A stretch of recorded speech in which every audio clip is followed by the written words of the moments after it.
திட்டம் தொடர்பாக கதைக்கின்ற போது வளமையாக அந்த சாண்ட்விச் மெத்தட் என்று சொல்வார்கள். அதாவது முதலாவது வந்து சாஃப்டாக கடிக்கக்கூடிய மாதிரி அதை வைக்க வேணும்.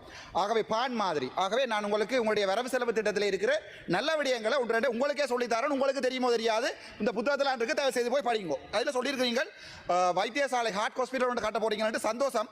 ஆனால் அது 10 வருஷத்துக்கு கட்டுவீங்க தெரியாது. 200 மில்லியன் தான் ஒதுக்குறீங்க. மொத்தம் 16,000 மில்லியன் வேணும். 200 மில்லியன் ஒதுக்குறீங்க. எப்போ கட்டுவீங்க உங்களுக்கு தெரியாது.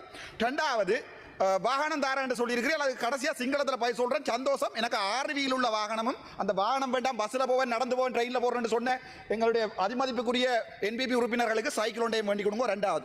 மூன்றாவது, எங்களுடைய பாராளுமன்றத்தில் ஒன்டர்பிரினர்ஷிப் என்ற தொடர்பாக உங்களுடைய பட்ஜெட்டில் கணக்கு விடயங்கள் சொல்லப்பட்டிருக்கிறது. சந்தோஷம். அதாவது தொழில் முயற்சியாண்மையாக கூட்டுறீங்கள். கடும் சந்தோஷம். அடுத்தது பப்ளிக் பிரைவேட் பார்ட்னர்ஷிப். உங்களுக்கு அனைவருக்கும் தெரியாதப்பா போய் வாசியும் உதவி செய்து பப்ளிக் பிரைவேட் பார்ட்னர்ஷிப் என்று சொல்லி எழுதியிருக்கிறீர்கள். அது உங்களுக்கு விளங்குமோ இல்லையோ, ஆனால் அது ஒரு நல்ல கன்செப்ட்.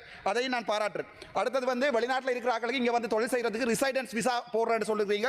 அந்த விடயத்தை நான் பாராட்டுறேன். எங்களுடைய வெளிநாட்டில் இருக்கிற உறவுகள் வந்து தமிழீழ மண்ணை அவர்களாகவே கட்டி எழுப்புவார்கள். நீங்கள் ஒரு ஆணியும் பிடுங்க வேண்டாம், அந்த ஆணியை நாங்கள் பிடுங்குவோம், விசா மட்டும் தாங்குவோம். 5வது. அடுத்தது இந்த டேட்டா ஹப் போட்டு ஏஐ போட போறேன்னு சொல்றீங்க.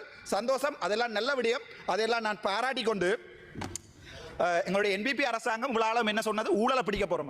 இந்த அடிக்கிற இன்றைக்கு மாவீரர் மாதத்தில் எங்களுடைய தமிழீழ தேச மண்ணில் எந்த பெரிய ஊழல் நடக்குதுன்னு சொல்லி உங்களுக்கு அடிக்கிற டாக்குமெண்டோட ஆடிட் ரிப்போர்ட் அடிக்கிறேன்.